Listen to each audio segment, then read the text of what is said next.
भारत को कैसे मिला अपना तिरंगा। 15 अगस्त 1947 वो दिन जब भारत ने सदियों की गुलामियों की जंजीरें तोड़कर आज़ादी की पहली सांस ली। और ठीक इसी महान पल से 24 दिन पहले एक ऐतिहासिक तारीख जिसने भारत के दिल में आज़ादी का एहसास जगा दिया था। 22 जुलाई 1947 एक ऐसी तारीख जिसने भारत को न केवल एक झंडा दिया बल्कि एक पहचान दी, एक स्वाभिमान दिया, एक एकता का प्रतीक दिया। क्योंकि इसी दिन भारत को अपना राष्ट्रीय ध्वज मिला, वो तिरंगा जो आगे चलकर हर भारतीय के दिलों में लहराया। आप सभी को मेरा सनातनी नमस्कार। आज हम बात करेंगे भारत के राष्ट्रीय ध्वज, हमारे गौरवशाली तिरंगे के इतिहास के बारे में और जानेंगे उससे जुड़े हर पहलू को। कैसे हुआ इसका जन्म, कौन था इसके पीछे का महान विचारक और कैसे एक झंडा 140 करोड़ भारतीयों की पहचान बना, गर्व और अस्मिता का प्रतीक बना। तो आइए चलते हैं उन इतिहास के पन्नों की ओर जहां से भारत के तिरंगे की ये अद्भुत यात्रा शुरू हुई।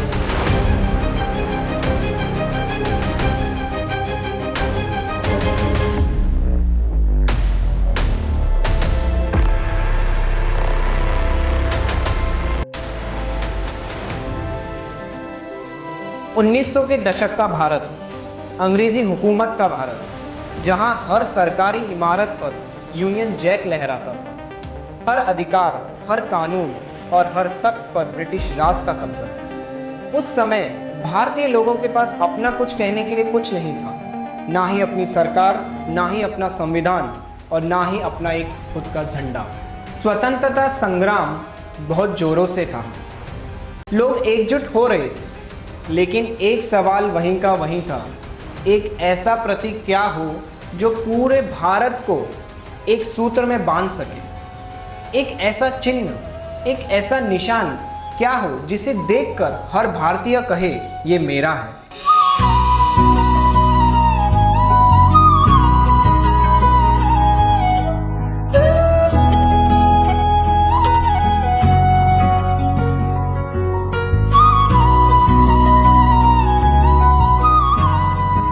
1906 में कलकत्ता के पारसी बागान स्क्वायर में भारत के लिए पहली बार एक झंडा लहराया गया। उसके बाद कई नए रूप आए, नए रंग आए और नए विचार आए।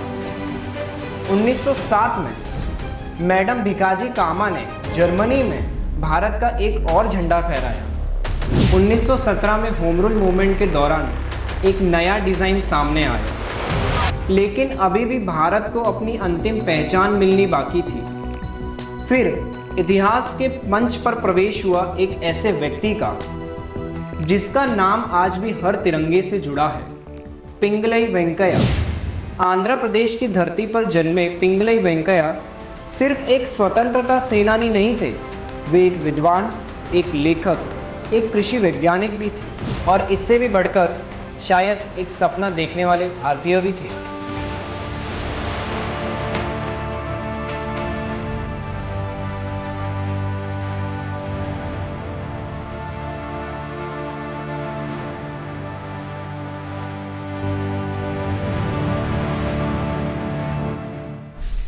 साउथ अफ्रीका में ब्रिटिश इंडियन आर्मी के साथ सेवा के दौरान पिंगलई वेंकैया ने देखा कि भारतीय सैनिकों को यूनियन जैक को सलाम करना पड़ता था। तभी उसी पल उनके मन में एक सवाल पैदा हुआ, क्या भारत के पास अपना एक खुद का झंडा नहीं हो सकता?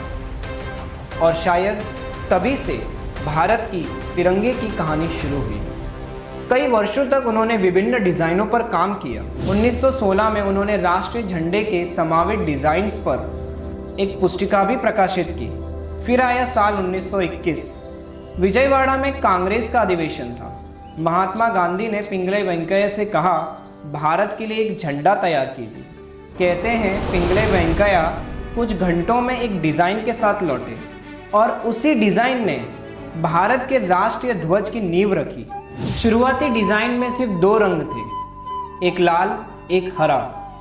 बाद में गांधी जी के सुझाव पर सफ़ेद रंग भी जोड़ दिया गया और बीच में था चरखा, जो स्वदेशी, आत्मनिर्भरता और क्रांति का प्रतीक था। 1931 में इसी को कांग्रेस के झंडे के रूप में स्वीकार किया गया, लेकिन भारत का राष्ट्रीय ध्वज बनने के लिए एक और बदलाव बाकी था।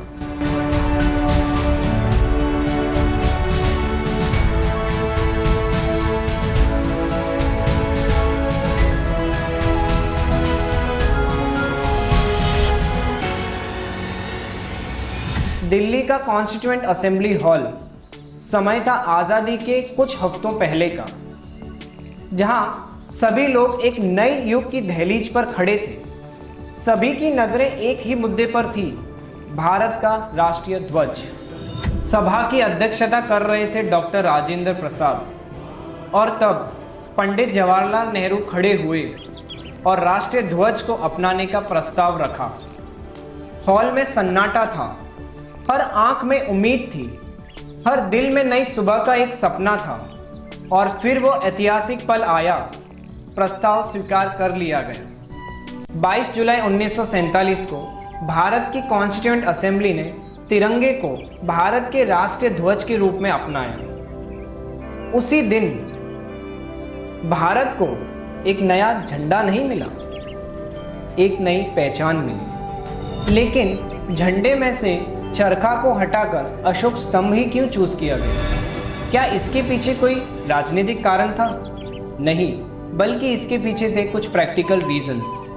जब झंडा दोनों तरफ से देखा जाता था तो ऐसा प्रतीत होता था कि जो चरखा है वो अलग अलग दिशाओं में अलग अलग नजर आ रहा है। इसीलिए फैसला हुआ कि कुछ ऐसा प्रतीक हो जो भारत की सभ्यता और धर्म को दर्शा सके। तब चुना गया अशोक चक्र। सम्राट अशोक के सारनाथ स्तंभ से लिया गया ये चक्र न्याय, धर्म और निरंतर आगे बढ़ने का प्रतीक था, और इसी के साथ यह संदेश भी देता है कि जीवन कभी रुकना नहीं चाहिए।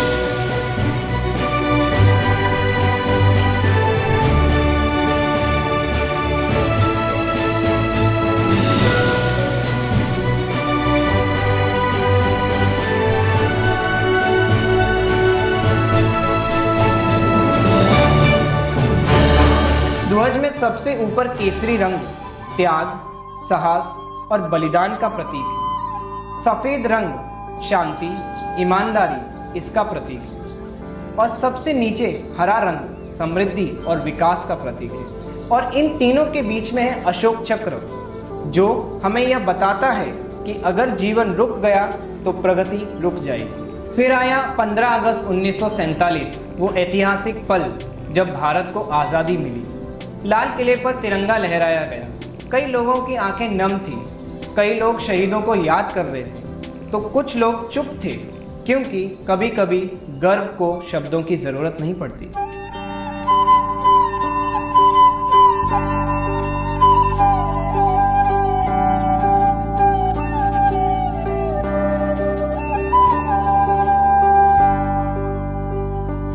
आज जब हम तिरंगे को देखते हैं तो हमें केवल वे 3 रंग नहीं दिखते, बल्कि दिखता है भगत सिंह का बलिदान, सुभाष चंद्र बोस का सपना, महात्मा गांधी जी का सत्य, और साथ ही करोड़ों भारतीयों की उम्मीद। शायद इसीलिए जब तिरंगा हवा में लहराता है तो केवल एक कपड़े का टुकड़ा नहीं लहराता है एक इतिहास, एक संघर्ष, एक सभ्यता और एक राष्ट्र का गौरव। वंदे मातरम, वंदे सनातन।